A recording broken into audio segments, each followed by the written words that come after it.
Maayong gabi mga lods, ani na po kita nagbalas-badlas sa kadalanan sa Lapu-Lapu kay nagplano na pud ta nga magpamanihan ta. Pero dili sa adlawan sa kagabhiyo na sad para medyo challenging kayo gamay kay arong ubay-ubay pud ang makakita o makaanha dayon kay na may uban nga dili available sa adlawan nya ato sa gabi mo nang suway tag pangmanihat sa kagabion mo nang kita naglaro-laro kita ron nangita tag nindot nga spots para adto nato ibutang ang atong 400 pesos nga giplano nato nga atong ipapakita o ipapangita sa atong mga followers para pangpalit nila og bugas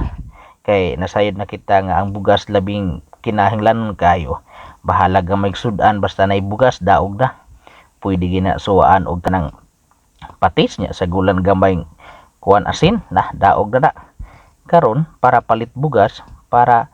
palit pod og buwan nga sinugba or pritohon kay perting lamiar ba gyud anang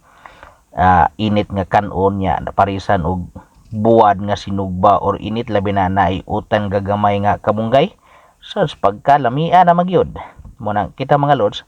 nangita tag nindot nga spots karon para ato didto nato ibutang. Mao na mga lods, daghang mayong gabi og daghang salamat.